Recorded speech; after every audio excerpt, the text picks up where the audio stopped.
Acting President Yemi Osinbajo denies describing those agitating for restructuring as political jobbers.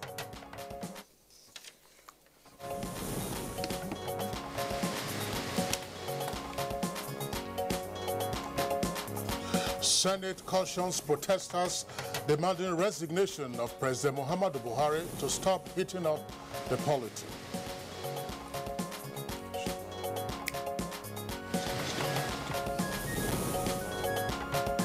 We have come here to turn to God in confidence and in trust for the dead, so that the dead will have eternal rest, for the wounded, that they may have healing.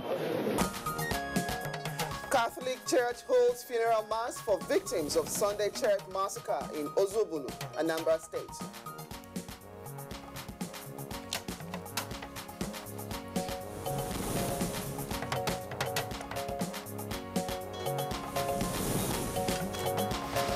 On Good Morning Nigeria today, we shall discuss the protests against President Buhari's absence.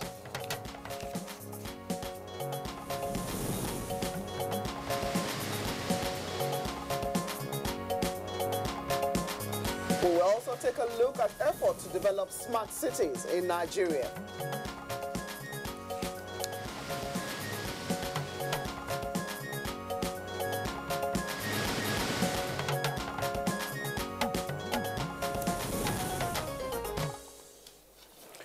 As of today, being Wednesday, 9th August 2017, President Muhammadu Buhari has spent about 92 days in the United Kingdom receiving medical treatment. Of course, his journey to the United Kingdom was not in secret, as he publicly told Nigerians that he needed further follow-up with his doctors. Indeed, before embarking on the trip, the president complied with the provisions of the 1999 Constitution as amended, which require him to officially communicate his absence to the National Assembly and then to transmit power to the Vice President, who will act during the period of his absence.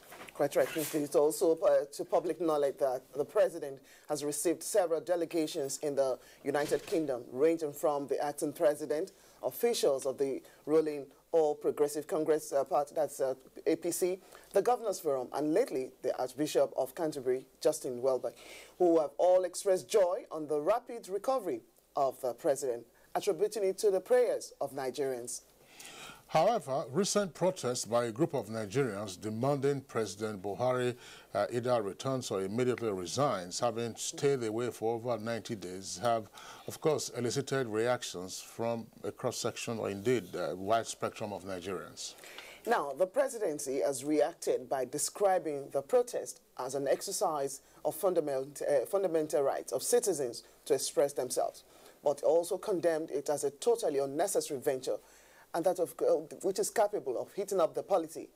In fact, the presidency describes such calls as an irrational assault on the Constitution. Now, on the program today, we shall raise questions on the merit or otherwise of the protests and whether or not President Buhari has violated any law for being away seeking medical attention. Now, is there any vacuum also in governance? Well, pertinent questions, Kingsley. Now to the second part of a discussion today on the program. We'll take a look at the challenges of urbanization in Nigeria, as in many countries around the world. The need to actually develop cities that will act smartly, as the name implies in this phenomenon. Now, well, of course, talking about the existing challenges, they include transport management, pollution and waste control, crime control, law enforcement, maintenance, provision, and first the maintenance of infrastructure, data generation, as well as effective planning and monitoring of social services, including citizens' engagement in governance. Now, the list, of course, is inexhaustible, and that's why we are talking smart cities later today in our discussion segment on the program. You can imagine, for instance, a situation where waste containers, that's to say the waste disposal bins in a city like Abuja, Benin, Sokoto, Enugu, or elsewhere, can electronically inform the waste collection company when they are full, or on the other hand, where information on the traffic situation as well as road crashes can be automatically sent to response agencies as well as motorists, advising on alternative routes to take the case, as we indicated, of a crash. That will be technology in its own advanced stage. That's in right. all entirety. If you know that Internet of Things is something that everyone has already latched on, about 70 million users, especially in this part of the world, are said to be connected to activities on the Internet. So how much more we can use technology to do and build cities is what we'll be taking a look at. Well, the bottom line is to interrogate how today's cities can actually provide healthcare, housing, education, transport services, security, as well as recreation, and provide public participation in use of science, technology, and digital innovations. Now, what are the requirements for achieving this initiative, and how is Nigeria strategizing to transform its cities to become smart? These are some of the questions we shall also be raising with our guests, who are, by the way, rounding off later today, I believe, an international summit of smart cities, which is taking place here in the Federal Capital Territory. This is Good Morning Nigeria. My name is Blessing Abu. Thank you for joining us for today's edition. And this is coming to you live on the network service of the Nigerian Television Authority, the NTA.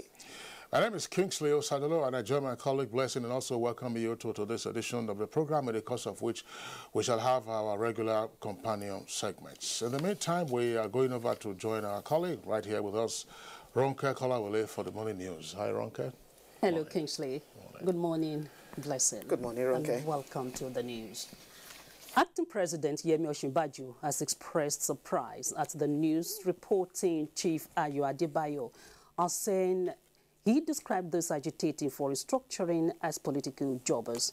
A press statement signed by the Senior Special Assistant to the President on Media and Publicity, Laolu Akonde, indicates that at no time did the acting president say those asking for restructuring were political jobbers looking for appointments. The video, audio tapes, and full text of his speech at the National Security Summit, organized last week by the Department of State Services, are publicly available, while several newspapers and media outlets reported Professor Osinbajo's said speech last Wednesday. Not one of the publications made such a blatantly false claim that he said those asking for restructuring were political jobbers. The acting president himself has expressed support for state police based on the community policing model, advocated for devolution of powers to the states and fiscal federalism. Besides, the Buhari administration has been active in supporting state rights in several ways, including fiscal matters, and will continue to do so. Meanwhile, the Senate has cautioned the sponsors and participants in the protest by a coalition of civil society organizations demanding for the resignation of President Muhammadu Buhari over his medical vacation in the United Kingdom to stop heating up the polity with their unwarranted demands.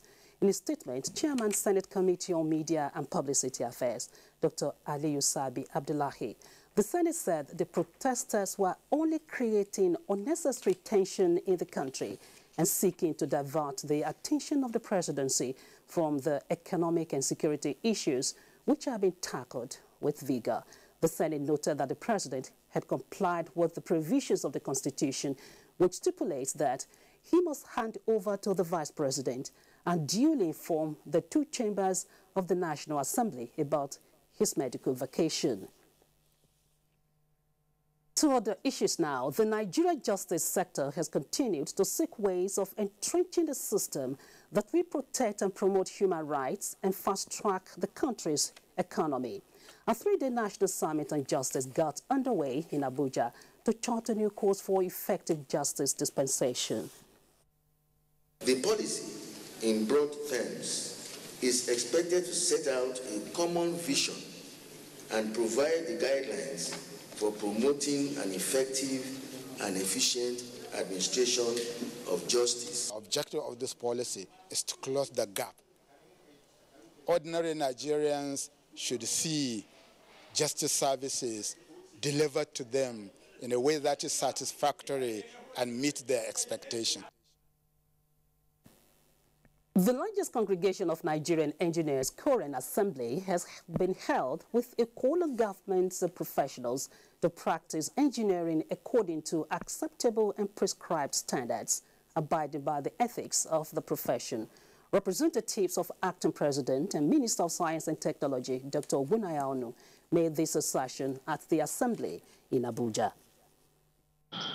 To place the engineering family at the center of national development. My conviction that this occasion will provide stakeholders the desired opportunity to brainstorm on the gamut of issues associated with entrepreneurship, manufacturing, and indeed construction. Desirous of raising the profile of engineering education in Nigeria and indeed in Africa in the long run, the Council decided to benchmark Nigerian engineering qualifications against those of nations with high international standards. In the meantime, individual and collective efforts at continuous capacity building has been advocated as tools needed to help the civil service retain its relevance in a fast-changing and highly technological working environment. The advocacy was made by discussants at the 2017 Public Service Lecture. With the most significant direct impact on the life of the Nigerian citizen. Going apace with the change mantra of the current administration requires the civil service to be innovative. The time has come for the service to live up to its mandate of citizen-centered service delivery or become a forgotten monument. And taking a bit of political matters this morning, ahead of the August 12th National Non-Elective Convention, the People's Democratic Party, PDP, has inaugurated a committee for smooth conduct of the event. The party also inaugurated 2 standing committees on discipline and reconciliation drive. We know that this is the time to build. This is the time to contribute. Some will contribute their energy, some with their resources. This must be done properly. Therefore, no manipulation. It's an all-encompassing process to bring everybody back on board. That those who have left, or those who are never in the party before, that we will find ways and means to bring them back. Following the bloodbath at St. Philip's Catholic Church, Ozubulu in Anambra State, the Catholic Bishop of Onewi Diocese, Most Reverend Hilary Okeke, has held a funeral mass to pray for the peaceful repose of the dead and for the quick recovery of the wounded. The mass, held at an uncompleted building within the St. Philip's Catholic Church premises, was attended by Reverend Fathers, sisters, as well as other members of the church. Maureen Okeke has the details.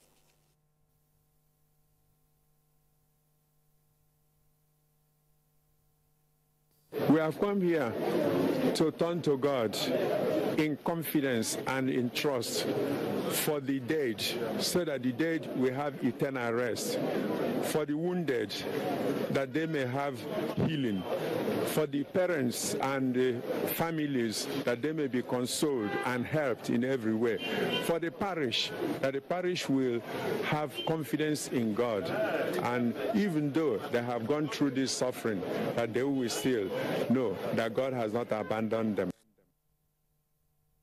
And that is the latest development from our news desk. We thank you for being there.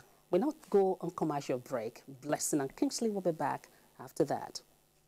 If you hear a bomb explosion or gunshots of an active shooter, that might be a terror attack. At such times, always remember 3 action words: run, hide, report.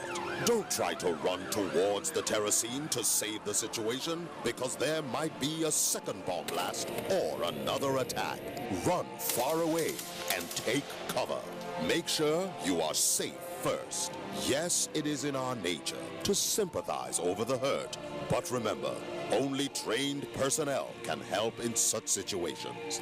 When in a secured environment, promptly call relevant authorities and help will come. For anonymous reporting, call 09630-3250-5 or 0813-2222-106. If you see something, say something. Nigeria, unite against terrorism. This message is brought to you by the Federal Ministry of Information and Culture.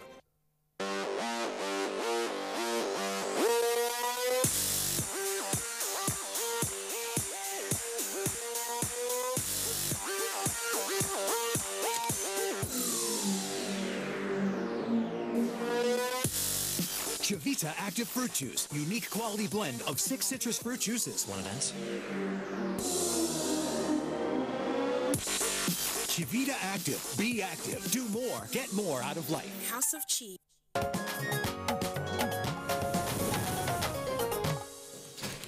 If you just joined us, the program is Good Morning Nigeria. Time now to take a look at the business reports. Now, economic observers are of the view that strategic reforms taking place in Nigeria's capital markets are actually reaping favorable results.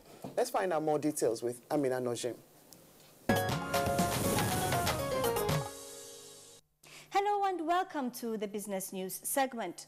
Over the years, the Nigerian Stock Exchange and Security Exchange Commission, SEC, have embarked on reforms and practices aimed at making Nigeria's capital market world-class and entrench international best practices.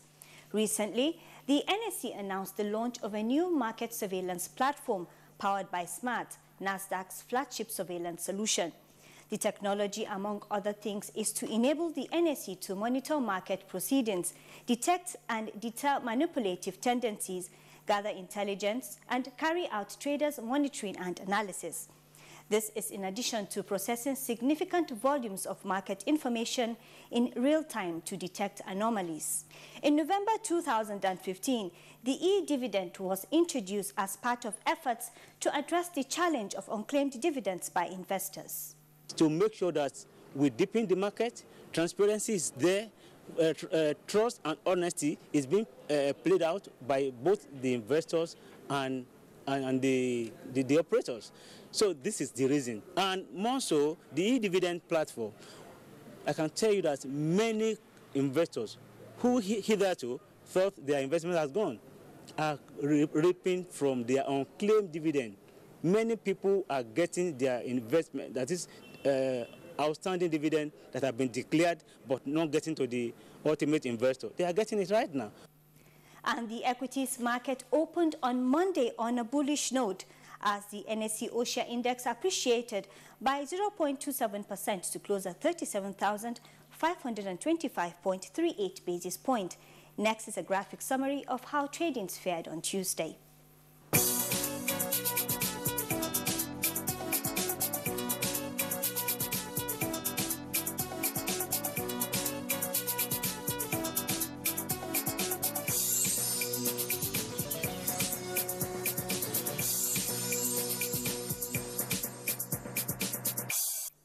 That wraps up the Business News segment. I am Amina Nujim. Good Morning Nigeria continues.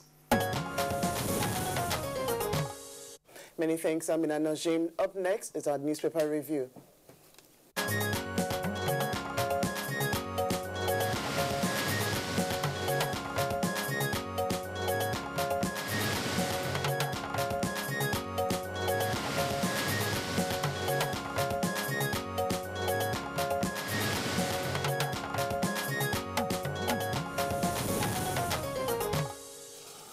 Hi, Bayo Toby, our newspaper reviewer, is here with us for today's edition of the review segment. Bayo, morning and welcome to the program. Thank you, Kinsley. Good morning. Okay. Morning, Blessing. Good morning, Bayo. Good morning, Nigeria. Okay. All right, let's begin our review this morning by taking a look at the front page of the Nigerian Tribune. Tribune has a very busy front page with a number of headlines. Let's go from top to bottom. Immediately below the nameplate, you have a window of 4 headlines. The restructuring. Oshibajo denies calling agitators political jobbers. That's an inside page story at page 38. TSA, federal government withdraws suit against 7 banks. That's on page 7. And Okowa, that's governor of Delta, heads PDP National Convention Planning Committee. And Abuja Kaduna rail line now generates 1 million naira daily. That's according to Amechi, Minister of Transport. Details can be found inside on page 31. Now, you also have a story there that's said 2017 Obafemi Awolowo Prize for Leadership. Awo Foundation calls for nominations. That's on page 2. And Senate to protesters. Leave Buhari alone. He has violated no law. And 1 injured as police tear gas protesters and with dispersed miscreants and hoodlums. That's according to the police. Details can be found on page 4. Boko Haram kills 31 fishermen in Lake Chad Basin. And northern governors visit Maiduguri, donate 360 million naira. Details of the story can be found on page 10. Now, underground ritualist den uncovered on Lagos-Abeokuta Highway, and mob sets suspects ablaze. You can see the photograph there of some of the persons. That's a crowd at the scene of what has been described as an underground den of ritualists at Abadi Ajala bus stop in the Ijai area of Lagos. That's actually a stump pipe, not an underground den. All right, bless you. All right, Kingsley. I'll start off with This Day newspaper. Leading for the This Day newspaper, we have Senate stands with Buhari, tells protesters to leave him alone. There are two writers to that story. Says he hasn't violated any law, and the police disperse, resume or resign demonstrators. The story is right there on the front page, but continues on page 9. Inside, you have the NLC president, over 3 trillion naira pension fund invested in bonds, treasury bills. That story is trending on page 12. Two other stories, the one just beside the photograph of governors of Kaduna, Katsina, Borno, and Sokoto. We feel your pain. That's a photograph now. That took place at the government house in Maiduguri yesterday. But the story just beside it, the INEC seeks more powers to reject candidates, where the writer accuses judiciary of aiding electoral impunity. That story continues on page 9. But just above that, there are two headlines. Federal government withdraws suit against 7 banks over TSA, TSA's treasury system. Single account system that it's operated. The story starts right there but continues on page 10. And on health matters, we have Lassa fever kills 2 in Lagos. That story is trending on page 9 as well. Still on Buhari, we have on the front page of the Daily Trust has medical trip. Buhari hasn't violated any law. That is coming from the Senate. That story is trending on page 3. Okay, Bayo, let's let you have your comment here, then we'll take a look at the the resume or resign protest was forcefully dispersed by the police yesterday. You will recall that on Monday, the police, in fact, accompanied them to carry out their protest. However, the spokesperson for the FCT Police Command, Anjulari Manza, says that miscreants had infiltrated their fold, and when they were asked to disperse, they refused, and they had to use water cannon and tear gas. The protesters say that many of them were injured. Nevertheless, they are not deterred. They will continue. And the Chairman's Senate Committee on Media, Alhaji Aliyu Sabi Abdullahi, says that the protesters should leave Buhari alone because he has not violated any law of the land. He says there is no law that bars him from staying outside the country for medical treatment even beyond 90 days. The latest on Ozobulu, the Cardinal Pontiff, Pope Francis, says he is deeply saddened by the Ozobulu attack, and he has invoked the divine blessing of consolation and strength upon the Diocese of Nnewi. Meanwhile, an aide to one Aloysius Ikeogwonu, alias Bishop, who was the person that was targeted by the government who invaded the church, has denied that his boss is not a drug baron. He says that he is an estate developer and an importer of spare parts and beverages from China. He said he's in fact the chairman of Ebube Chukwuzo Foundation, and he has in fact built 3 cathedrals in those areas and held so many indigent persons, and they are just giving him a bad name just to hang him. Meanwhile, a crowd laid siege and unfortunately mobbed and killed and set ablaze 2 persons. This was when a sweeper had an alarm from a woman from a tunnel end at Obadi Ijai end of the Lagos-Abeokuta Expressway. Before the police could arrive, 2 of them had been mobbed, 3 others were rescued. The Commissioner of Police, Lagos, Fatai Osheni, has warned Lagos residents that jungle justice is not the way. Spectators there say the woman was brought out subconscious. Others say there was no woman that was brought out. So we have to be very careful about rumor and reacting to it. Sometimes people act on information that may not necessarily be correct. All right, Bayo, that's with that story. But of course, you recall what happened in 1998. at Toyota bus stop in Lagos, Clifford Oji. You know, that's a very busy location there that connects to a spare parts market. And people were walking, you know, going about their daily business, day and night, by the way, until it was discovered that he actually had maintained, you know, some location where he was kidnapping and then also brutalizing actually, you know, they were cannibalizing them. All right, that's a busy part of Lagos. Sometimes, you know, Lagosians are not very attentive to their environment. All right, let's go to the Blueprint newspaper and check out the front page stories. Some of the stories you have there, you also have them on the front pages of others, including, for instance, the lead story. It says, Senate to Charlie Boy-led protesters. Buhari won't resign, and says president hasn't violated any law.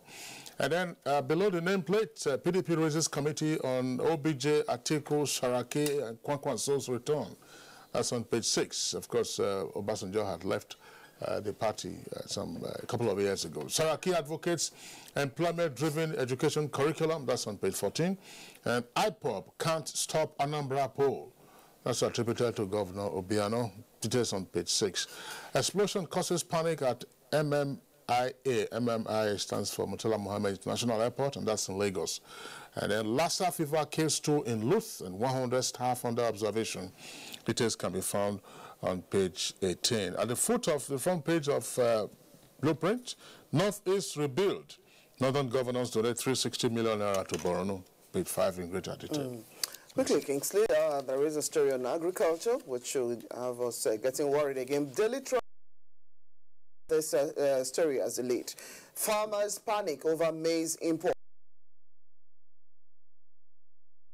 Just below that, you have also in the front page there, 47.2 billion naira, $487.5 million traced to Desani, Desani's former.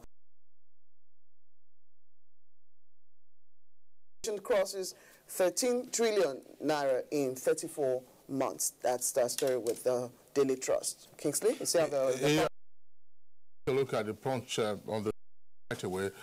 Some of the stories, of course, we have already indicated, we have found from other front pages. The lead story has to do with what is happening at Luth. The doctor and others infected as Lassa fever under surveillance. The story is in greater detail on page 9. Now, 2 earpiece copies just beside the nameplate of the Punch says banks kick as federal government withdraws hidden $793 million TSA suit, and church massacre.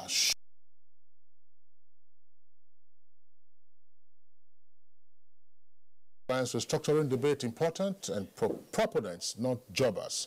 That's according to acting President Oshibajo. PDP woos Obasanjo, Atiku, and others.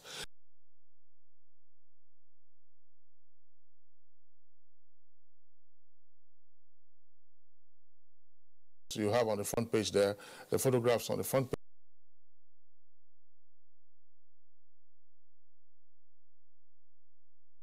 It says Buhari knocks for federal government as police assault resume resign protest. Knocks, of course, you can see that we have it some portions of the front page.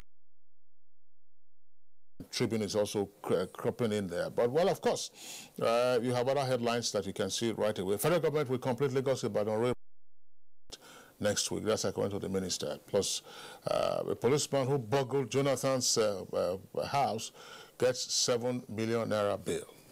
Yes, the policeman was arraigned before a magistrate court. He had pleaded not guilty, and he is to have his day in court in October. Meanwhile, he has been granted bail to the sum of the amount that was indicated there, 7 million. Meanwhile, 89 broadcast stations risk losing their license on broadcasting on the frequency modulation band. This is because they have ceded their transmitter power of 200 kilohertz.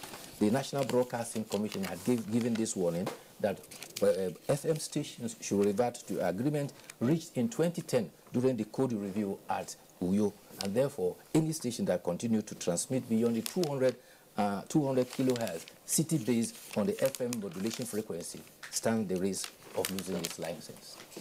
All right, Bayo, that's the most we can take. Thank you for being here today. See you again tomorrow, Thursday. Thank you. All right. So good morning, Nigeria. The network service of the NTA. We'll take a short break now. When we return, of course, we'll be dealing with a story that you have found on the front pages of the papers today.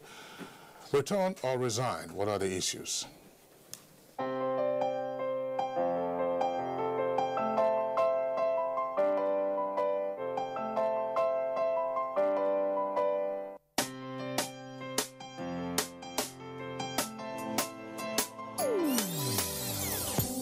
Hear the call of change. Stand up, Nigeria. Change is here and it's going to stay. Change begins with you. Oh yeah, make we go. Go to so let the change begin from within. Look at you, Ogerola. Change begins with you and me. Change begins with me. Change begins with me. Change begins with me. This week, your rib-cracking comedy, Professor John Bull, takes a swipe at how we think we belong among the human race while others do not belong. Albinos, a hunchback, and everyone else in their category. Anywhere they enter, there's bad luck. Simply because they possess certain genetic differences from the majority. What do you want? I want to buy banana. Please go. Why we all feel pain, joy, and human blood flows in all of us. Granny people went to your shop. It's a restaurant. Yeah. Any naming ceremony names you want to give to it, give to it. I does not care. Keep a date with Professor John Bull. This episode, titled, Not One of Us. So these people not give the work? They said the post is no longer vacant. Over and out. Brought to you by Glow. The largest data network. Glow. Unlimited.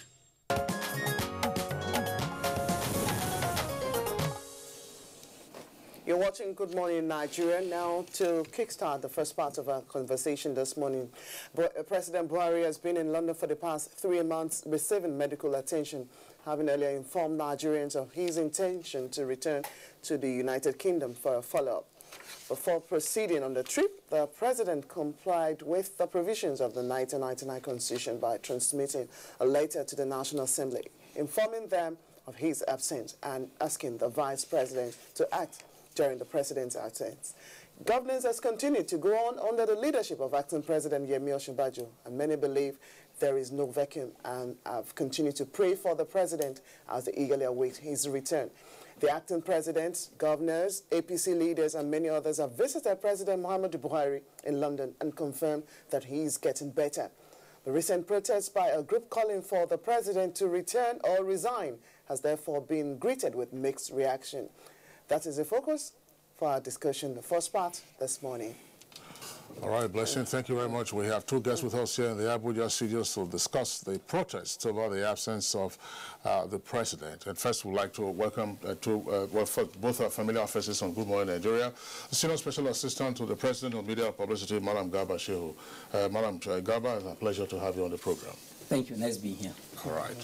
And then we also have a legal practitioner, as we indicated, a regular face also on Good Morning Nigeria, Kaude Ajulo. Dr. Ajulo, a pleasure to have you on the program this morning. Thank you.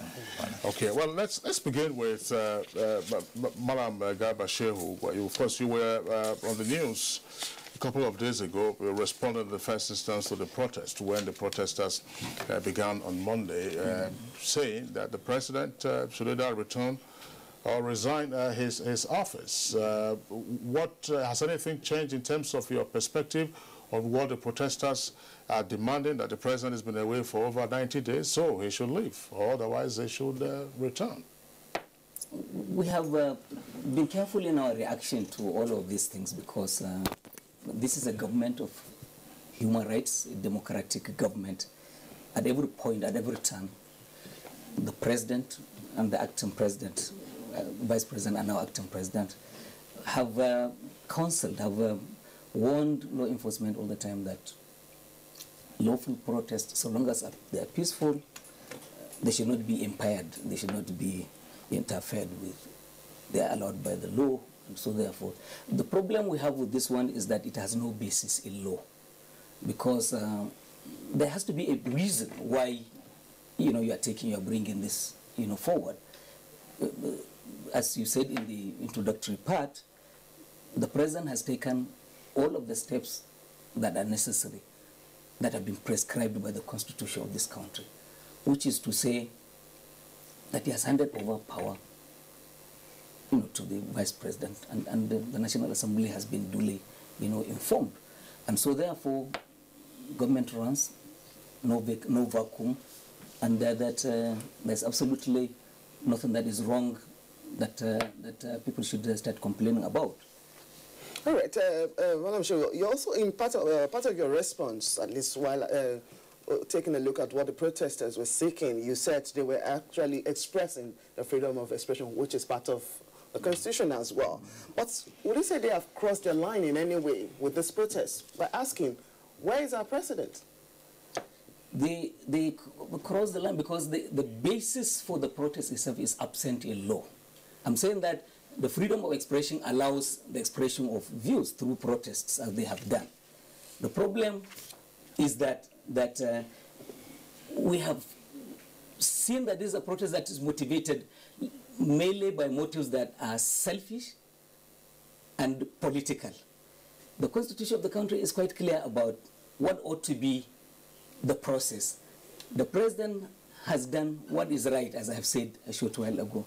I think difficulties in the past had arisen because you have had situations, leaders not wanting to do what the Constitution has said, not vacating and handing over power, to their deputies as the law has done.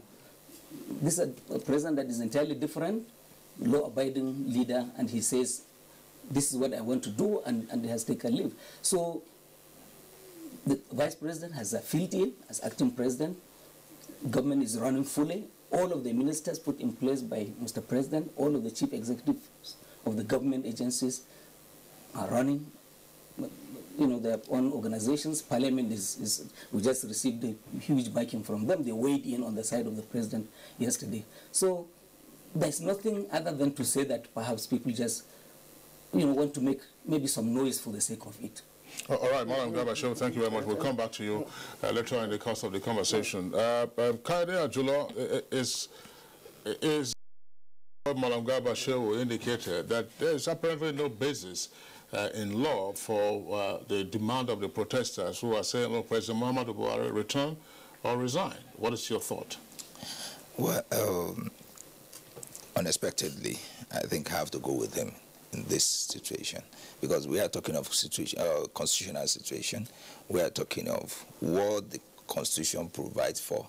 And in this situation, that's why you see that the first paragraph, the first section of the Constitution talks about anything you have to do, it has to be done in accordance with the provision of the Constitution.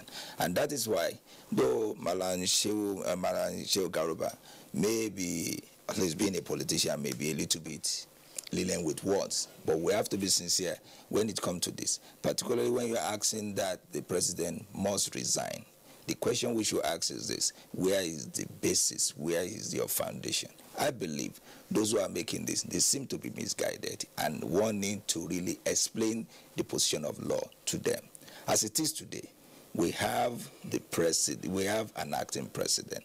I know most of them, as God will have it, they happen to be my friend. And most of them call that the other time in 2010 and 11, you are one of those that took to street in Abuja. And I said, look, we need to try to explain what happened then and now. As at that time, what we are saying, President, that's late Umaru Musa Yar'Adua, must transfer power to the deputy, which he refused to do before traveling. But in this one, he has said to what the Constitution asks him to do, and what is the basis. And I must say this, as it is, though many people may not believe this, there is right to protest. That is what we call the Constitution. But any right to promote illegality on constitutional act is a treasonable offense. I know many people may not believe this. That's why I have to tell them. They are unwittingly trying to go against the law, which may cause another thing. Fine. In what way were they doing that? They sought the the need to protest in that manner. Let me tell something. You may saw the need to protest, but in a situation that you are promoting and you saw the need for somebody to commit felony, to commit arson, to commit this, particularly when you are talking, when it's against the constitutional provision, then something is wrong. All right, well, but let's back up a bit and then return to the period that you referred to a moment ago. That was sometime in 2009, you know, when the health of the former president Umaru Musa Yar'Adua, began to deteriorate much more visibly up until 2010. Yeah. So you're saying now that the analogy to that era is misplaced in the current circumstances. Exactly. And what is the basis for that again, for the benefit of our viewers?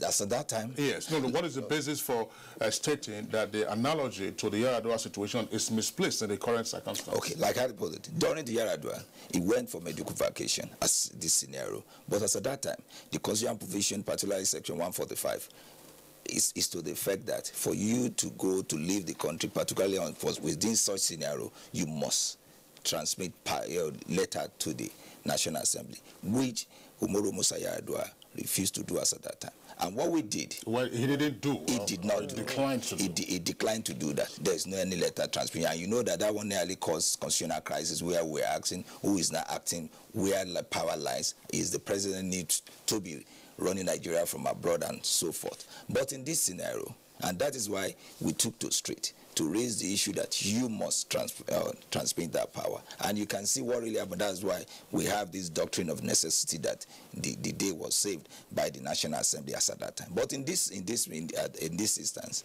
the first time and the second time, the president left for medical vacation, did what needed desirable, did what the Constitution asked him to do. So as at now, you don't expect me or anybody to now go to the street to be agitating, to be promoting what was not provided. In other words, Blessing, what Kayode is also saying is that there appears in the current circumstance to be no need to activate the so-called doctrine of necessity. Absolutely, no need.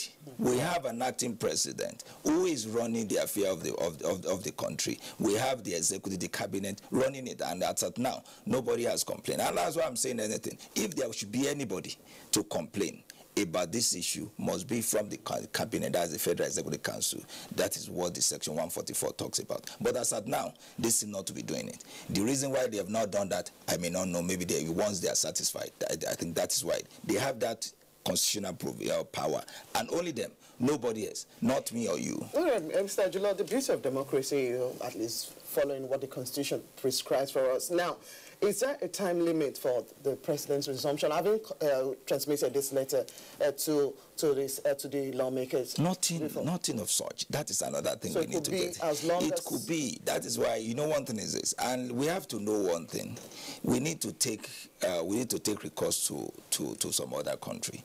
The only time, I believe, to my knowledge, was what happened in 2006 in Israel, when we had probably when this area Sharon, as at that time in their own constitution talked about 100 days, and as at that time the president was in coma, and that is what was used. And I believe maybe that is what everybody is thinking, but this is Nigeria. We have no limit of the time the president should be away, and as it is, Nigerian constitution has already made it so clear that there will be acting president.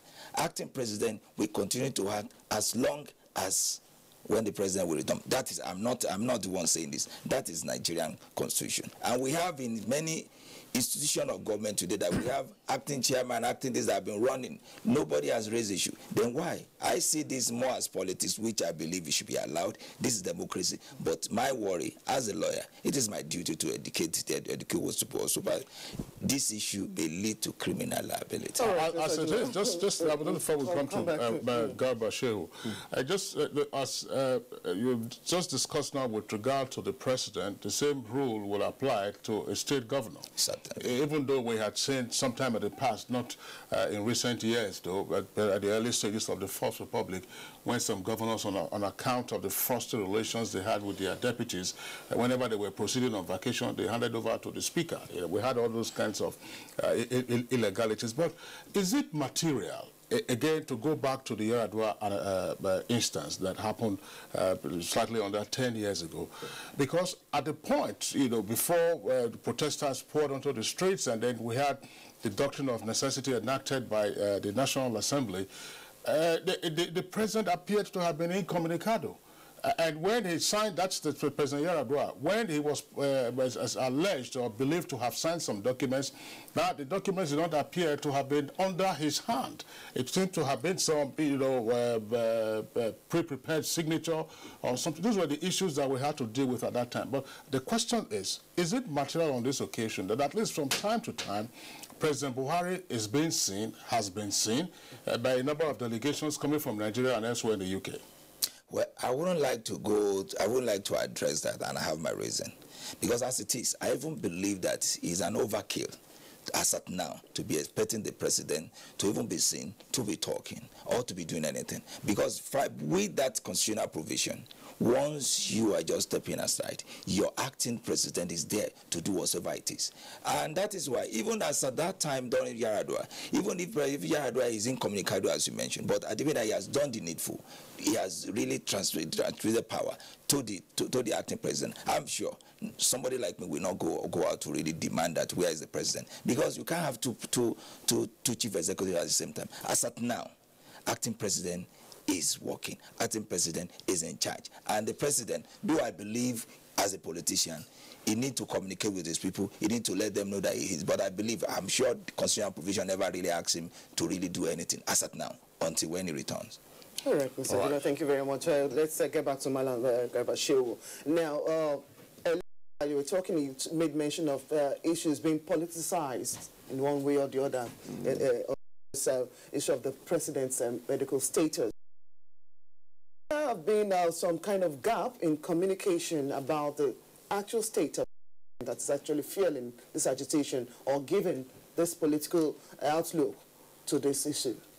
No, on the contrary, I think that opposition politicians are always there to take advantage of every situation.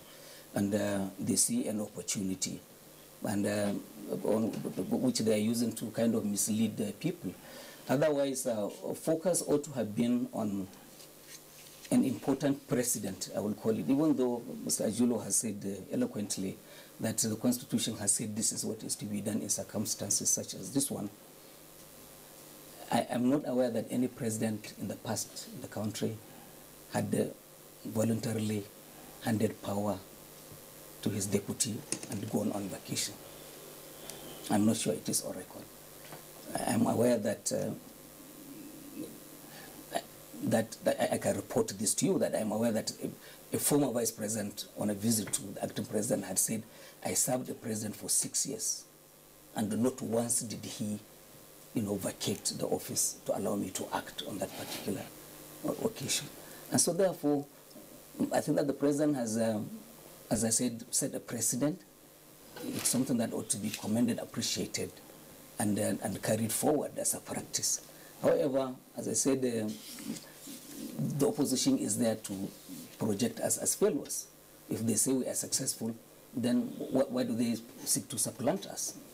So we understand that it is opposition politics. Other than that, and looking at some of the faces on television that you saw protesting, you know that they are coming from political antecedents also, political actors. And I think that there may be weaknesses in many sectors of authority, but government is able to know that there are people behind some of these things, and we know who they are. Yeah, all right. Well, Madam Garbashew, I mean, the point has been made that the governance is ongoing and so on and so forth. But is governance really ongoing? Is anything suffering on account of the absence of the president with an acting president in situ? Well, the acting president is doing the best he can to fill in, and I think the president is fully appreciative of this. The cabinet meets regularly. The budget is being implemented. 2016 budget was implemented up to 90%. That's a huge success. In the past, budget implementation had been up to 25–30%. We had failed budgets in the past, but this time around, everything is working.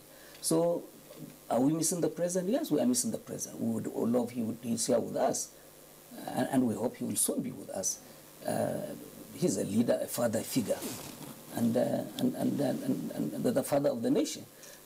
So, but beyond that, the president himself understands that the political authority is governed by constitution of the country, and as much as possible, he's doing just what the constitution says he should be doing. All right. Now, we have had all kinds of speculations with regard to the likely return date of the president, including some bettors who have opened an online betting arrangements for, I'm sure probably, you know, that's the National Lottery Regulatory Commission. Some Lottery Regulatory Commission, you know, might have to give us an indication of how, you know, that arrangement has gone. But because we had, you know, in the past it was coming, you know, some person saw him and said, no, it will be coming very soon, and so on and so forth. Perhaps this has also led to the anxiety expressed by some of those protesters and so on and so forth. What is the current state of health of Mr. President? Yes, we understand what has been said, but as of today, what can we say? Well, again, I must be quoting others because I myself have not seen him lately. But believing the party chairman, Chief Oyegun, the wife of the president, and my colleagues who are around with him, the president has regained his health. But he needs energy, he needs stamina, physical strength to be fully back in office. Will he return soon? Yes, everybody says so. The acting president said the president will come back soon. We read all manner of dates at the betting, and it is funny. The other day I was visiting a newspaper that had done 3 projections and missed all 3. And I said, look, we're supposed to be telling you the story, and you're the ones who are informing us when the president will come. That's why you're not getting it right. But I believe that when the time is right, when the president is ready to come home, Nigerians will be told, and you don't get ready to receive him. Well, you just made mention of the visits and some of the information you got yourself. So how much reassurance or assurance are Nigerians getting or intending to get over this condition by the visit that we've had so far? Maybe perhaps just at some of the disconnects that is making this furor over his return or resignation. Well, my sense is that there can never be enough reassurance. There can never be enough of, in fact, for people, even if they hear the voice of the president, they want to physically touch him. They want to hold him and say, well, is this the man? You know, so therefore, doubts will always be there. The president had recorded a video message in the past, and some people said, no, it's a make-believe that people were using puppets to project images. So there will always be the doubtful, you know, the doubting Thomases, and the cynical few, and they're entitled to their view. But the fact of the matter is that we have the president for whom the worst is behind him, and for the nation. So therefore, we look forward to his early return and his continued service to the nation. Good. Mr. Ajulo, at least I know we've talked about the president's status for those who want to believe and those who choose not to believe. Now, is there a place in law now that mandates the president to actually disclose more than what he has already told the nation about his present health status? Well, and what they should continue to hold on to? I want to believe that there is law and there should be law for that, particularly against the background that the president, though I'm sure many people have been saying is a private citizen, he is not. And particularly, even if he's a private citizen, except I will be informed today that his treatment so far has nothing to do with public fund. And based on that, I think it is expected for the president to disclose what actually is the issue and the treatment and what has been used to treat him. I remember 2 days ago, somebody from a very unusual quarters told me that, do you know that sickness could be very funny? That do you know that as it is today, particularly as this thing has generated issues in Nigeria, do you even know that even if this sickness you asked for 20-odd blocks, Nigerian government should be ready to give it out to ensure that the president is well. Though it may be funny, it may be on the another side, but Nigeria, I think we believe this is democracy. Whatsoever any amount has been taken from the Nigerian post must be known. And within that, I think there should be a provision that should make the president to disclose the the information to Nigerians, particularly his employers, let me put it that way. And though I know many people may raise this issue that, look, this is the president, we're talking of issue of security, concern and co, revealing that maybe. But I think it is for them to explain that, not Nigerians that should be looking for excuse for why issue of Nigerian president health should not be made known to public. I believe it should be. All right, Mr. Jula, just to return again to the issue of, the ongoing arrangements that we have with regard to the fact that we have an acting president. Again, in terms of the legality and constitutional provisions, is the acting president hampered or hobbled in any way from performing the full functions of the office, of course, from what we have seen so far? Well, with our constitution, once you're acting president, you take all the full power, full control, and what is expected, both power, function, and duty of president should be. And I want to believe that vice president, acting president is not hampered in any way. Recently, the acting president even directed the army chiefs to relocate to Maiduguri to face Boko Haram, and I believe that is one of the things. And apart from that, the Chief Justice of Nigeria recently, you know, that it was even presented to the Senate and sworn in, and I'm sure these are the things. But I believe it is for the acting president, though they may have their own arrangement, but I think the acting president has full control and powers of government and should dispense it. If there should be any problem with that, I think we should face the acting president to say, look, you are not acting properly. This is what it should be. All right. Now, what do you make of the role of the National Assembly, in particular the Senate, what they have said? We saw the headlines on the front pages of today's newspapers, and the Senate saying, look, listen, as Garbashev said, the wording, on behalf of the executive branch, and they said, look, there's no violation in law by the president's absence, provided he had done what he did. What message does this send out to Nigerians, and in particular those who are organizing the protests? I think, National Assembly is just trying to one way or the other support what we should all know. And I remember you put one question to Lajishi some minutes ago about who's fault for most of this information. I want to believe the agency of government, particularly like NOA and others, need to do some of these things, need to educate the citizenry, not the National Assembly coming living with all the mirage of problem facing them to be discussing it. I want to see what is the position of NOA.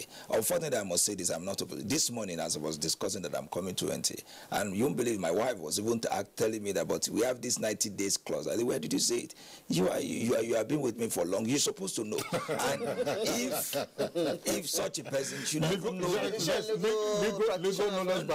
by association should be know this. That's why the majority of Nigeria believe that there is this 190 days clause somewhere that after that president will. And I believe NOA, and these are the people that need to be doing that, though NTA is doing his own part. But you need to inform the citizenry. I think this is what is causing most of this concern. Everybody believe 90 days, even everywhere. Everybody talked about that. It is their duty to let Nigeria know that this is what is, so we can face another thing. Of course, we should be concerned, particularly when I have been made to believe that after 90 days, the president should go. And after 90 days, nothing is happening, and those that need to talk, they are not saying it, they are not educating Nigerians. Then you will find out that some people may clap on that to cause some problem. But Nigeria needs to know that this is the issue. And the National Assembly going over to raise that, I don't think is like, I'm sorry I'm saying this, they should have better things to do.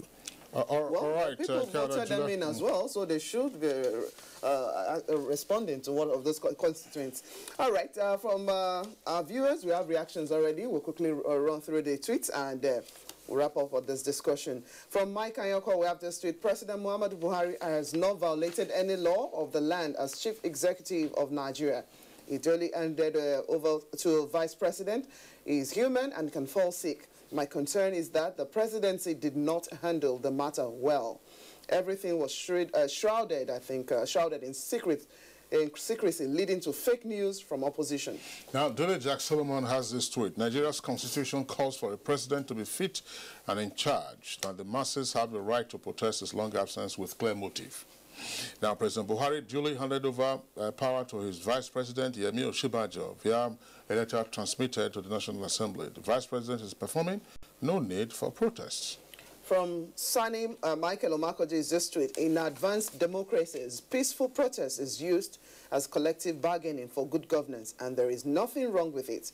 It is pertinent to stress here that Nigerian people signed social contracts with President Muhammadu Buhari, and as such, he is accountable to us. Festus Akinboyewa tweets, Nigeria is a nation of law and not a nation of men. Mr. President has not broken any Nigerian law. From Andrew Ogboro is this tweet: please, let government know we deserve the right to know what we are paying for. The headquarters of the president should be known. We did not vote for the acting president. We voted for the president. And then Obianuju tweets, good morning. Resign or no resign. That's resignation or no resignation. Cannot put food on Nigerian tables. Watching you live from wherever. Comrade Tomori Abdul has this tweet: we should follow our constitution. If constitution said nothing wrong with it, there is nothing one can do. Constitution is supreme. Change to progress. Constitution is clear. What is required by President Muhammadu Buhari has been done. All these protests and hula baloo, a pure waste of precious time on an irrelevant topic. From Jacob, Chile says that the protest is one instance of ignorance of our legal system by some Nigerians. All right. We also have this one from Sunday Michael Omakoji. President Muhammadu Buhari is for all of us. We love him. We cherish him. But it's quite disheartening and most unfortunate some people are hoarding information about him. Well, Akin Dada has this tweet: President Buhari should be constructively engaged in good faith. He mustn't resign. He mustn't die in the present health circumstances. Franklin Ofoma tweets, the body language of the presidency is fueling suspicion on the president's health. Be more open. Nigerians deserve to know the state of their leader, the state of health of their leader. Well, Festus Akinboyewa is tweeting on what we had already looked into with Yaradua. There was the lacuna because Yaradua didn't transfer power to his vice. And hence the reason the constitution was amended. Now we have acting president. Now, Obina Agbo tweet says double standard is a big issue in this country. The men in the studio would have had a different view in 2010. You can't act forever. Law Alpha C has this tweet: I don't think President Buhari has violated the law, but the opposition wants to capitalize on his state of health to rubbish his tenure. We can't have two presidents, yet President Muhammadu Buhari has been talking to us. Who then is president? Please ask the lawyer there. And why did the police harass those guys yesterday? All right, Secretary Ajulo, let's take this last comment from you with regard to the comments made in that tweet. We have a president who is out on medical vacation, and we have an acting president. Does that mean that we have two presidents? We have only one president. And I've already made it clear earlier that even if I have my way as a lawyer, there's no need for the president to even talk to anybody. But because being a politician, he has his own fan, he has his own supporter, he needs to reassure them that he is on his way, he's coming back. I think that is why. But as it is, we have only one president who is directing the affairs of Nigeria, and that's acting president, pending when the president will return. And more importantly, for the benefit of a number of our viewers, there is no 90-day limit on the absence of a president or of a governor. That's to say, because the rule that applies to the president also applies to the state governor. We will then require to transmit a letter to the State House of Assembly and indicating that there will be an acting governor in his state. I mean, we saw that in Kaduna not too long ago. In fact, when the president returned from his trip, that's the second trip, and then he said that the Kaduna state governor wasn't available. He was received by the acting governor of the state, who substantively is the deputy governor. So once again, there is no time limitation with regard to the provisions in the 1999 Constitution as amended. Garba Shehu, your closing thoughts on this with regard to some of the comments on the tweets that better manage the information with regard to the president's current status. I believe that yes, there are issues of national security on matters of full disclosure. There are also matters of privacy, even though you are dealing with the president. I give you this example. When he assumed office newly, lawyers all over the place were telling the president that declaration of assets ought not to be made public. But because there was a given commitment during electioneering, the president said, okay, look at it, and he put it before the public. On the matter of health, I'm not aware that there is any such commitment that has been given. But this is a constitution that is still evolving. This doctrine of necessity, before the last amendment, it was possible for a president not to have handed over given in a given period of time. And it went on and created national tension until all of these demonstrations came together, pressure on the National Assembly, and then they said, look, okay, we recognize the Vice President as acting President. So perhaps as more developments come, we probably one day will have a change in the Constitution that will compel aspirants to the office to make a full disclosure. But as it is now, it is not a matter of law. Maybe morality, maybe politics, but there's nothing that says that the president must say unless he decides to. And I'm sure that in due course, this is the kind of president who will face the camera and say to Nigerians, this is what I went through, and here is where I am. All right, but that's the most that we can take. Malam Garba Shehu, Senior Special Assistant on Media and Publicity to the President. We'd like to thank you for being with us on this occasion. Thanks a lot for the comments that you have made. We also would like to appreciate Kaide Abdullah, a legal practitioner. Thank you for being on the program this morning. And just to reiterate one more time, there's no time limitation. There is no 90-day limit. And then there's no direct analogy between what is happening now with regard to what happened a little under 10 years ago with the late President Musa Yar'Adua. And therefore, there's apparently also no need for the doctrine of necessity. That does it for our first topic on the discussion segment of Good Morning Nigeria. We'll take a short break. When we return, we'll be dealing with the idea of smart cities.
You're still watching Good Morning Nigeria. Now, as a prompt for the next topic, taking a look at developing smart cities across the nation. Challenges with urban cities across the world and indeed Nigeria have led to the desire for more efficient ways of city management using technology as well as other innovation. The concept of smart cities, therefore growing, and Nigeria is not left behind. Let's take this background report as put together by Omojola.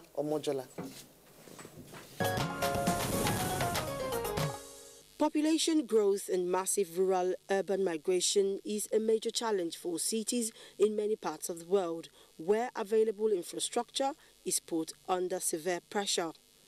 The effect of this in many cases manifests in unpleasant consequences not only on the environment but also on the quality of life of residents of such places.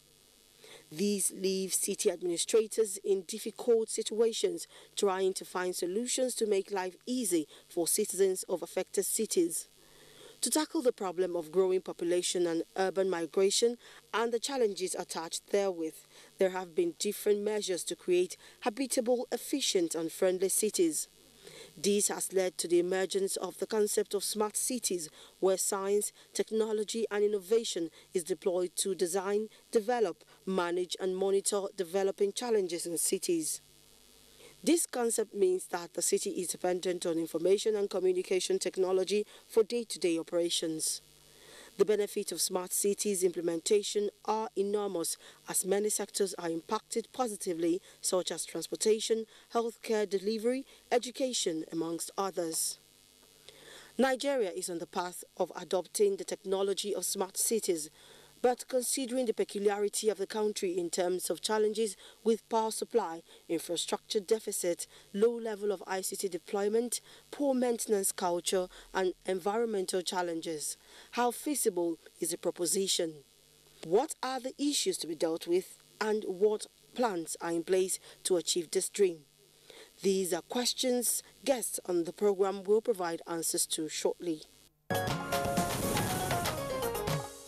All right, thank you very much there, Amotola Mojola, for that background report. Now we have three guests with us here in the Abuja studios to elaborate further on the issue of smart cities. First, we'd like to welcome to our program this morning the Honorable Minister of Communications, Mr. Adebayo Shitu. Honorable Minister, pleasure to have you join us. It's my pleasure being here.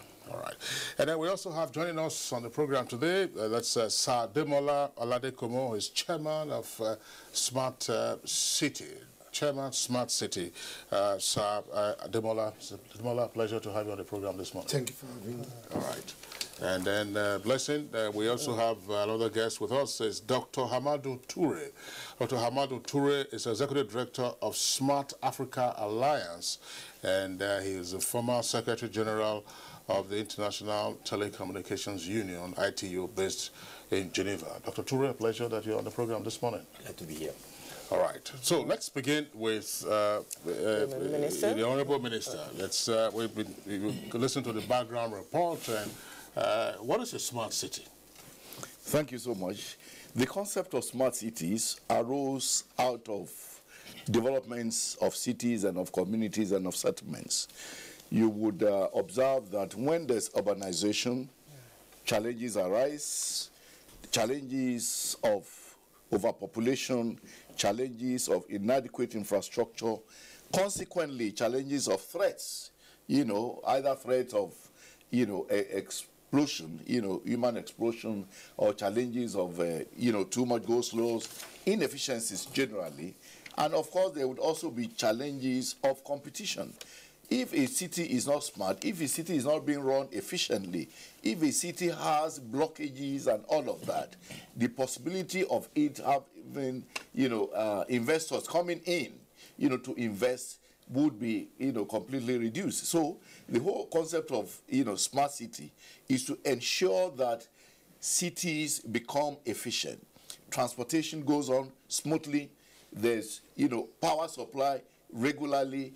Homes are available to take care of everybody, and so on and so forth. So it's a new concept that has become a revolution all over the world, and Nigeria is just trying to catch up with this because all those consequences of urbanization, are available in, Nigeria. You will recall that of all Nigerian, cities, it is perhaps only Abuja that is properly planned. There are adequate number of roads. Water system is almost perfect. Electricity, of course, is not too good, but, mixed sources of energy, are being exploited. And the transportation system, the CCTV, system, and all of that to ensure that from, for instance, a board, you can monitor the traffic situation in the country. You can monitor criminal activities in hideouts, through use of CCTV and so on and so forth. Honorable Minister, for smart cities to operate like you've just indicated in the different areas you think we will be riding on, are we ready for smart cities? Well, we are ready for civilization. Away from the traditional means of actually running some of the systems you have listed. Look, we are ready. At least we have an Abuja city which is being properly run. There are enough number of roads. There are, at every intersection, there's electricity which regulates the movement of traffic. Waste disposal is, improving by the day, and the water system is also, improving, and so on and so forth. And you agree with me that in Nigeria, at least, Abuja enjoys better electricity management. So the city of Abuja, the Federal Capital Territory Administration, has been doing a wonderful job, and what we want to do is to not only improve on the efficiency of Abuja as a city, but also to try to replicate these efficiencies in all other cities. And, you know, with the summit that is ongoing, we hope to ensure that city managers, not only at the federal level, but also in the states and the local government, queue into this system. And that is why everybody, you know, is expected to be involved in this new innovation. Thank you very much, Honorable Minister. Sir Demola Aladekomo, let's bring you in here. I mean, smart city would appear to be the infusion of ICT into the management of urban areas. And if that is so, what are the aspects of urban management that are more easily amenable to the deployment of ICT, so that we don't just say, listen, this is a smart city, get into all kinds of things, and then you roll into a logjam? Okay, thank you. Very good question. The first one that is very basic and critical will be safety and security of the people. A city is meant for people. So the first thing you want to do is to make sure that they are safe and secured. Lives and property are safe and secured. So the first thing you want to use technology for, which is what a smart city is all about, using technology to improve a city, urban management and things like that, is to deploy systems that will ensure that safety and security. Once you get that done, then you now then go to the next level, which will be things like waste management, as the Honorable Minister has mentioned. How do we manage waste system? How do we manage transportation system in that likes? But the new concept of smart city that is coming up is to say, look, if you're going to plan a new city, have a couple of components, a couple of features already planned into that city. But we also know that it's not very easy planning a brand new city like Abuja. You have that just once in a lifetime. But a lot of cities can be changed. And what you are saying is that, look, for us in Africa, we have a lot of issues, especially Nigeria, with population.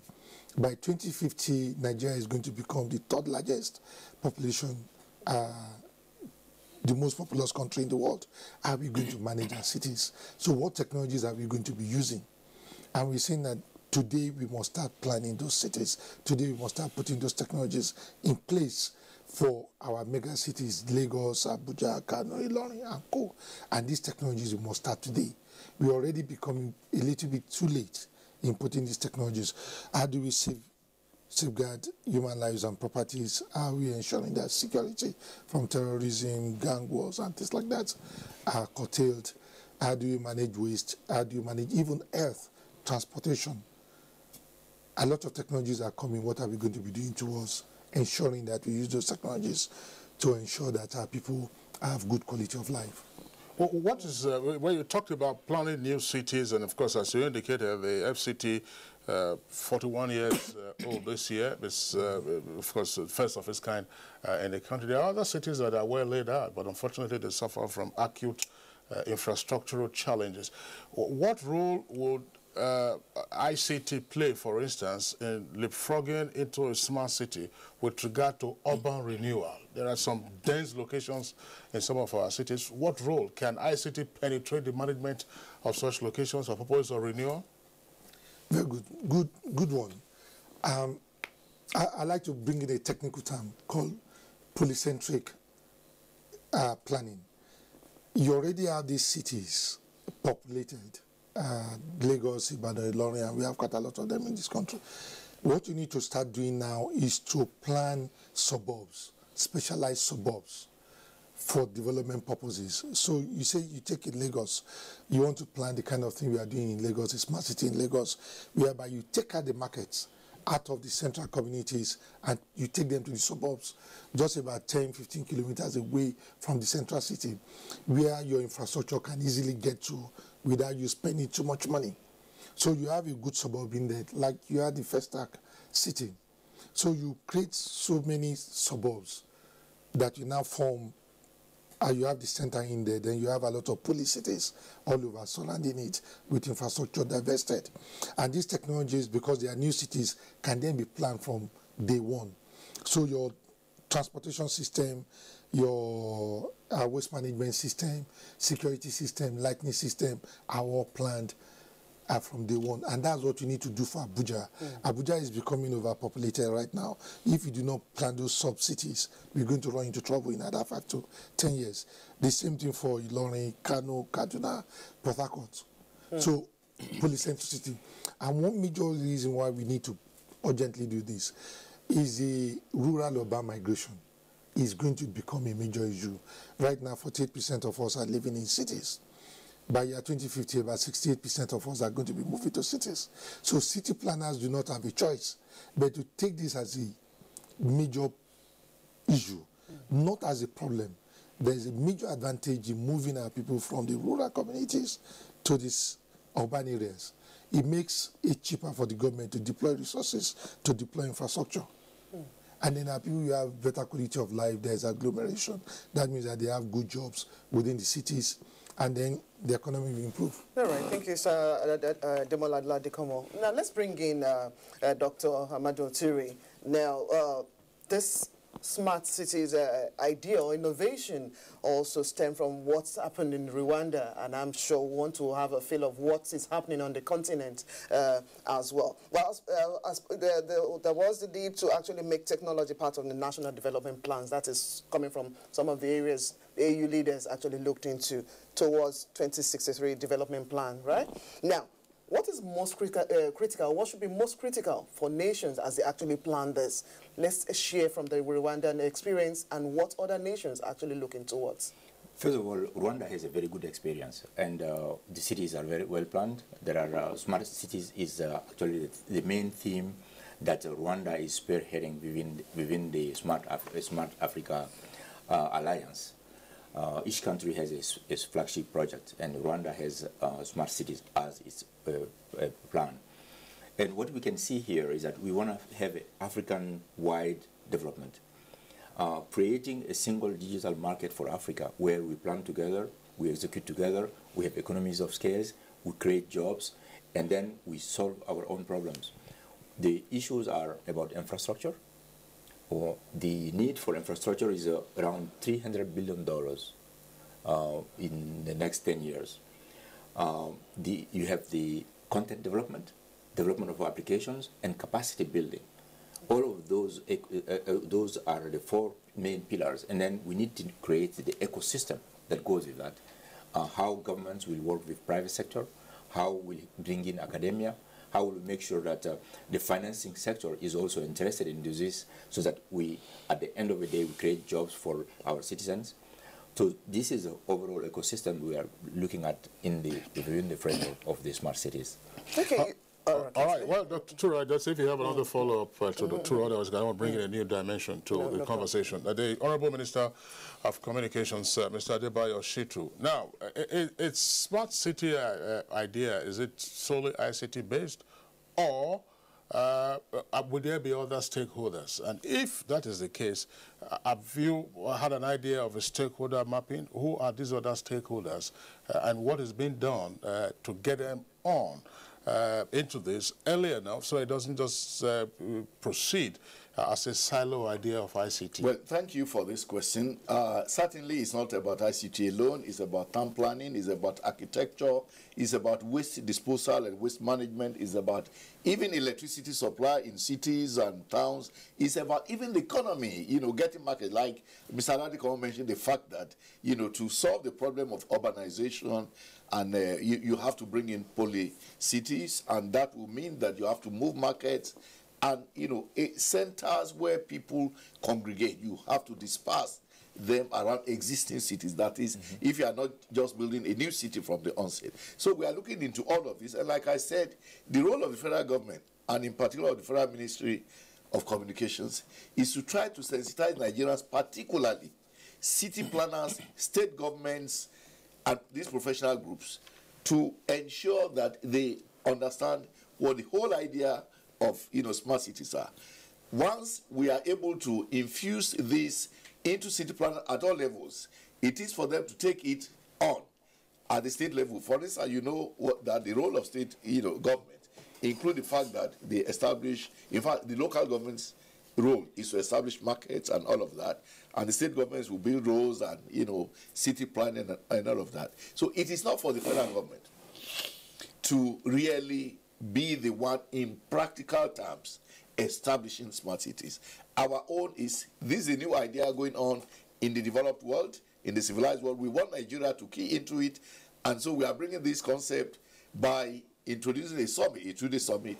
And we invited all state governments, we invited even local governments. Unfortunately, in Nigeria, local governments are in a state of comatose. But really this should be their, tough with the support of state governments. But in the absence of viral, local governments, the state governments must come into it.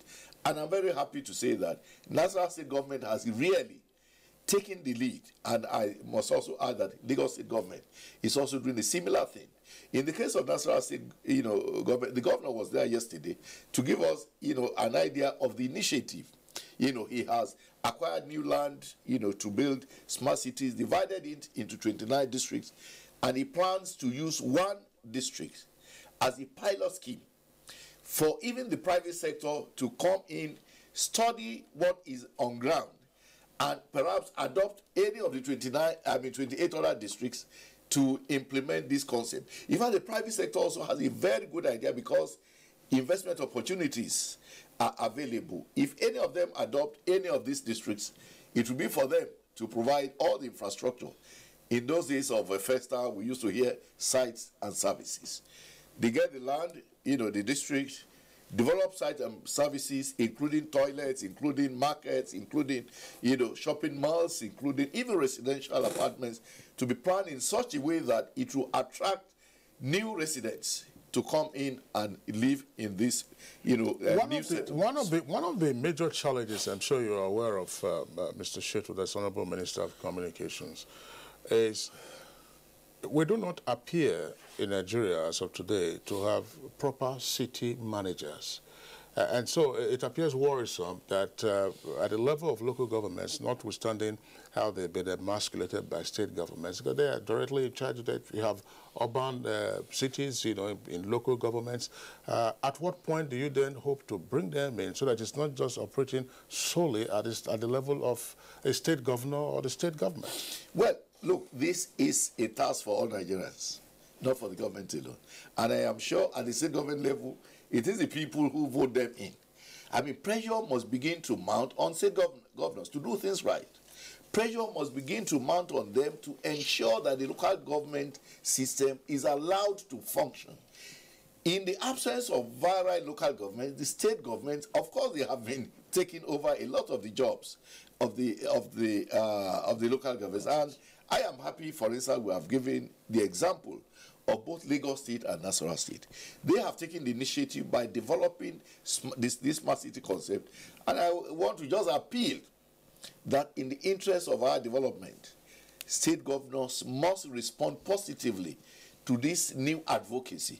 Our role as a federal government agency is to advocate what we see, what we experience in other countries, and particularly that the African Union has taken it on as a special mandate and asked that governments all across the country must key into it, because it is not enough for Rwanda alone or Kenya alone to be developed. We are all members of the African Union, and all governments must try to ensure that this idea trickles down. All right, Honorable Minister, why not appearing to want to deflate whatever euphoria that we want to hold on to smart cities? For constrained budgets from state governments, you already see a plethora of issues confronting them. Now, what exactly should be done, at least to actually bridge this gap between the ideas from the federal government to spiral down to the... because this is going to involve huge financial commitments, no doubt. Now, what is being done to actually make them consider those things they think as priorities for their state development? Look, government must also provide investment opportunities. This smart idea is a huge investment opportunity for even governments.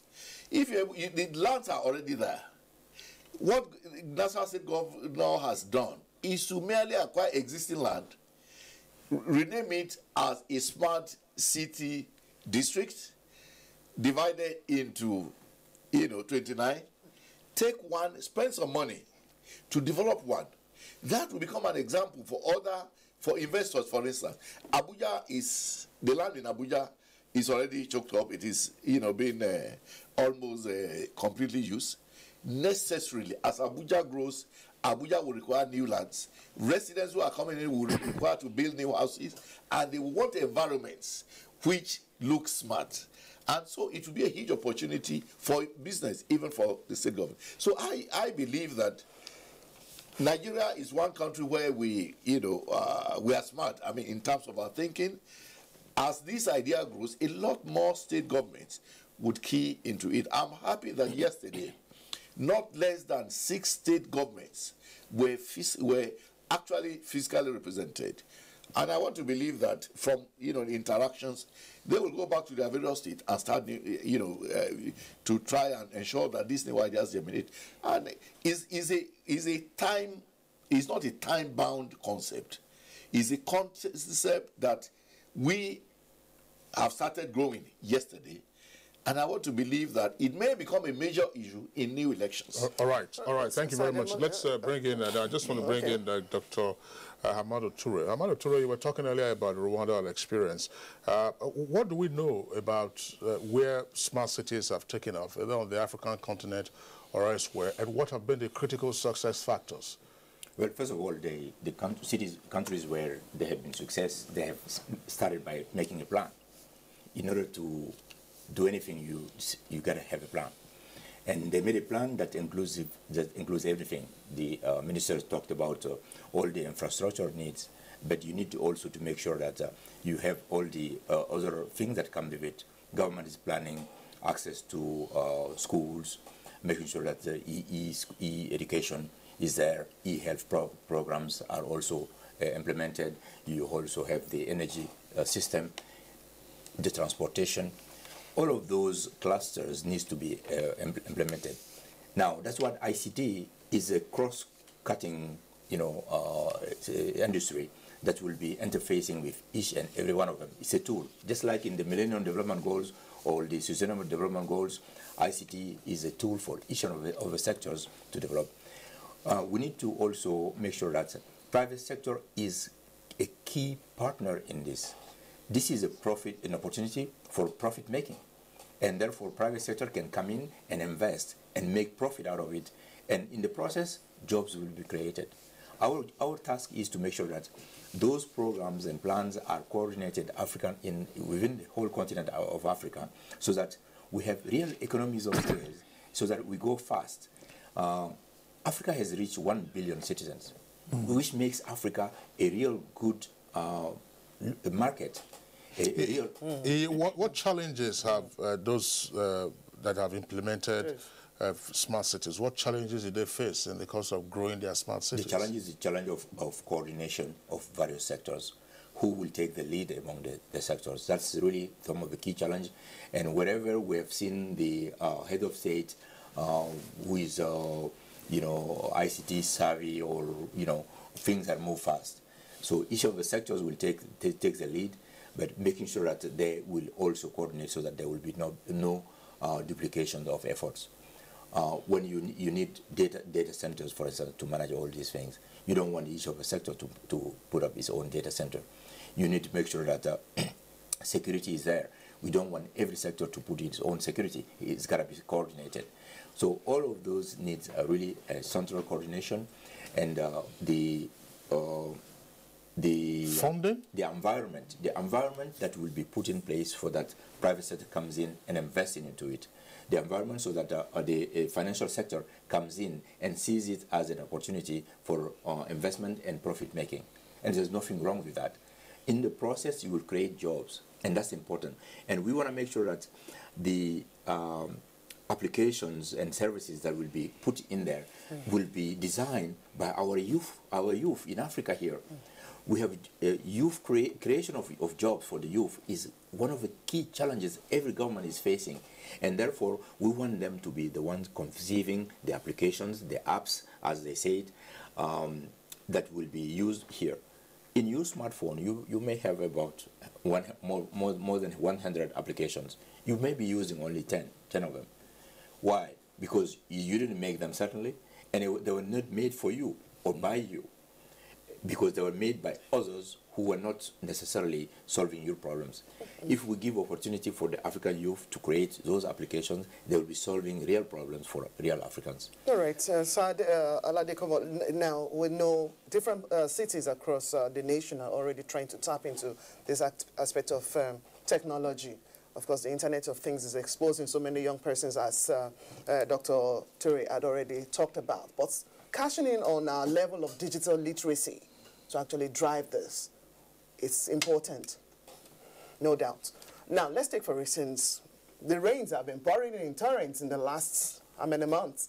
And we had the experience of Lagos. I took that particular experience because I know part of what Lagos was trying to do is developing a smart city. And for some construction going on, reclamation of land and here and there. Having that requisite knowledge to actually drive some of these areas that will impact on the environment is what is needed.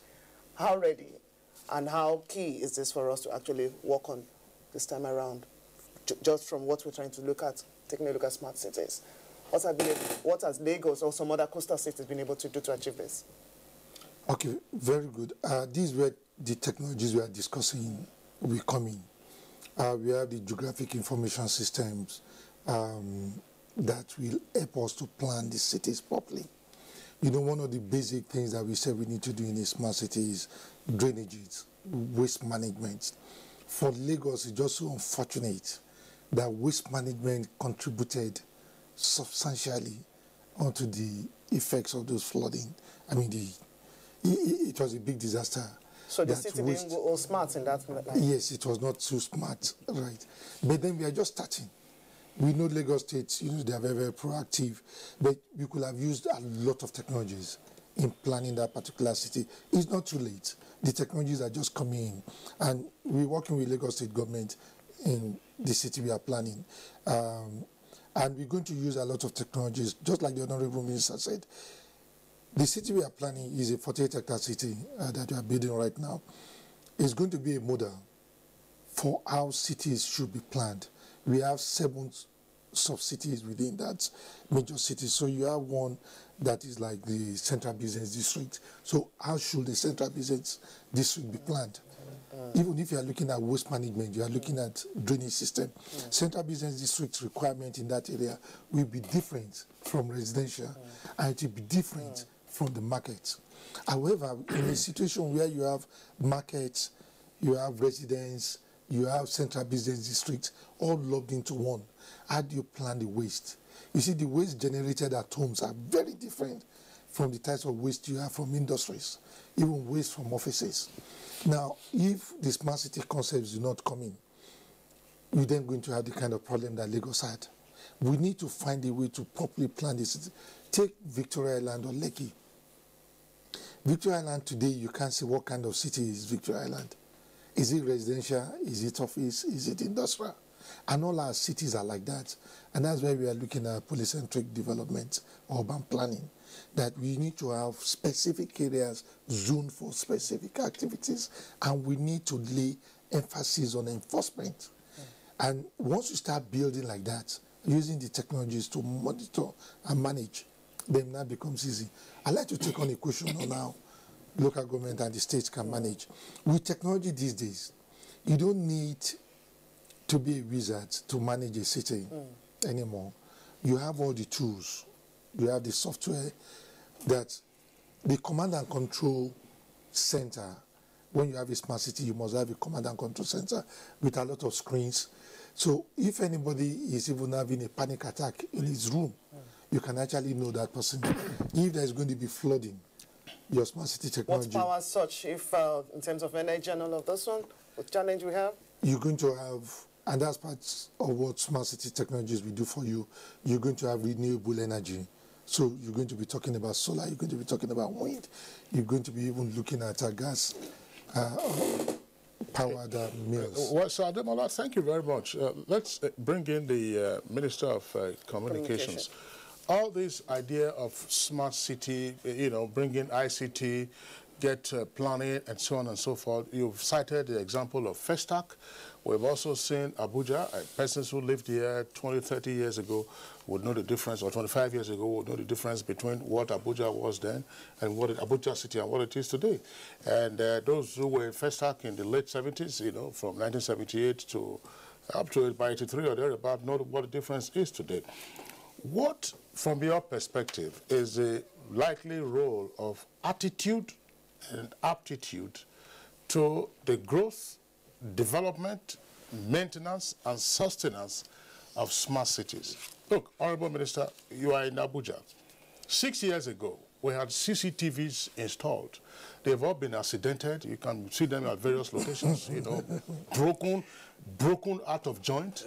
And we were told when it was launched then that somebody could sit at a command and control center and be monitoring city gate everywhere and so on and so forth. But I don't know what monitoring is going on now with the kind of infrastructure we have. Smarted. So, yes. So attitude and aptitude, what role will this play in having sustainable smart cities in Nigeria? I am aware that in many cities now in Nigeria, there are private estates by private companies which are being managed very smartly. Many of our people live in many of the... We have Sun City, for instance. We have a few other cities in Abuja. These are private initiatives. Even though the concept of smart city is just coming in. But somehow, some of these private estates, you know, conform with the whole concept of smart cities. And it is Nigerians living in these other places. So it's not a totally hopeless situation. Like I said, the concept is for the government to popularize it, to get governments and the private sector involved in it. And then we will continue to change. It's not how we were yesterday that we are today. And I believe many more people are getting educated, many more people are getting new jobs, many more people love the good things of life, they love orderliness and all of that. Of course, the initiative must come from government, and that's exactly what we are doing. I want to use this opportunity, therefore, to invite the private sector to key into this thing. Investors, instead of investing only on industrialization, smart city has even more huge, you know, potentials for money making, for job creation, and all of that. And I want to say that the issue of, you know, attitude and all of that cannot be, you know, a hopeless situation. All right. Of course, the issue of enforcement has also been in this private estate. Of course, laws have been enforced. As you enter, you can't just enter just, you know, without being monitored and all of that in this privacy. So if the private sector is doing that, of course, with the right political will, state governments and city administrators must also try to get things improved upon. Dr. Ture, are smart cities more expensive to live in? On the contrary, the alternative to smart city is much more expensive. I mean, the waste management, for instance, gives you the health hazards that are much more costly. The education opportunities for education are much more costly. The management of energy systems is much more costly if you don't go on a smart way. And therefore, you have all to benefit from that. And the environment will be safer. The opportunities for education, health, you know, improving the quality of lives of everyone. So it's much more cheaper to go or to make smart city than do the contrary.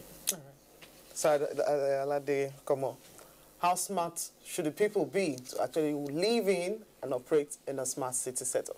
And what possible hindrances do you see in the realization of this?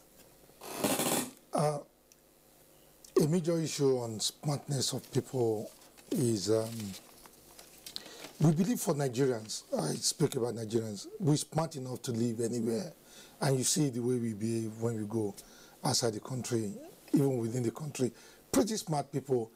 You did mention sometimes we have smart systems that make sure that we are pretty smart. But the issue of enforcement, awareness, those are things that we need to really put in place. Hindrance, a major hindrance will be building institutions of governance, right, that can manage, monitor, control, enforce rules and regulations, the justice system, the security system. All those things can be a lot of issues if they are not in place. So the government should not get involved in actual implementation. They should just put all the laws in place and enforce them, and allow the private sector to build the cities, manage the cities, and also control the cities. You do that, you're going to have our people living beautifully well. And I can almost predict in the next couple of years, with what Federal Ministry of Communications has started, with what Smart City PLC is doing, people are going to be living very good lives pretty soon. Yeah, what investment outlay, because we said, oh, it's an opportunity for investors to come in and so on and so forth. But of course, investors are also looking for opportunities to make profit, and they have to hedge their costs in the first instance as well as their risk. What if we break this down, for instance, what are the areas? People will invest in ICT, people will invest in infrastructure. What will be the major attraction in the smart city development?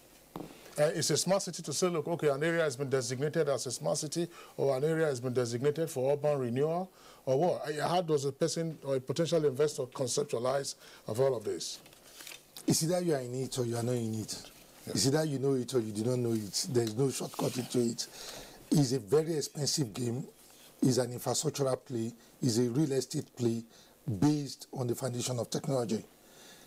It's very expensive to start off with. But I do agree with Dr. Ture. It's more cost-effective to live in a smart city. It's like the police will say, if you have a problem and you think the police are bad, call an armed robber. If you think education is expensive, talk about illiteracy. Smart cities are expensive, but they are necessary. They are compulsory for us to get into. Cost-effective. And very cost-effective. All right. I believe the returns gentlemen, some smart tweeters have actually tried to reach you, and we'll quickly run through what they're trying to tell you on this discussion. Smart cities, this is come from Mike Anyako.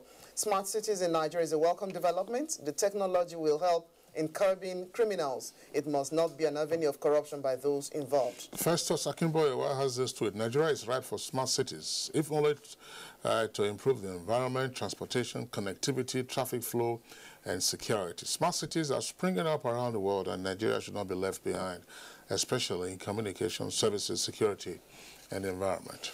Well, talking about environment, Ibrahim Tudu feels let's get over our environmental problems first before the smart city comes into being. Fred Ricky tweets, we don't even have good roads. Is ICT going to bring good roads? That will be virtual good roads. Yeah. From Sunny Michael Omakoji, he said, we cannot talk of smart cities when our power sector is in a very sorry state with no hope of when it will be revived. Hamzat tweets, smart cities is a welcome development, but I'd like to state to the planners over there to not only use Abuja as a template, but to search for an obtainable urban development, an example, around world cities like Dubai, and you'll find what to do. Elvis Ikechukwu Ude says it is a welcome development because it will create job opportunities, but do we have the management capacity to sustain it? And Hamzat tweet says every state appears to have its own master plan. Now, I believe smart cities can work only if we have proper city managers. And he says the major challenge will be the political factor, if they can remove the habit of being self-centered. They are from... okay, I can pick the person's Twitter handle. The major challenge will be the political factor, if they can remove the habit of being self-centered. And Obianuju tweets, Kwale village on Pape is the worst. No house number, no plan, no gutter, no name of street, collapsed houses everywhere. From Obera Honey Matthias, says smart city idea is a nice idea. Please keep it up. You have my support. Against that tweets, constant environmental impact assessment, especially social impact assessment, should work with orientation, implementation, and security. Well, those are the tweets that we can take on this discussion segment of the idea of smart cities. We'd like to appreciate our three guests who've been with us on the program. Sir Demola Alade Kobo, Chairman, Smart City PLC, thank you for being on the program. Thank you very much.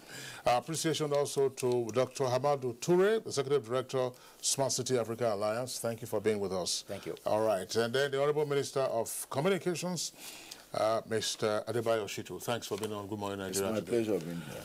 All right, let's go back quickly to our sports desk to check out developments on the world of sports. Nigerian Ofos Blessing Okagbari and Ese Bumi would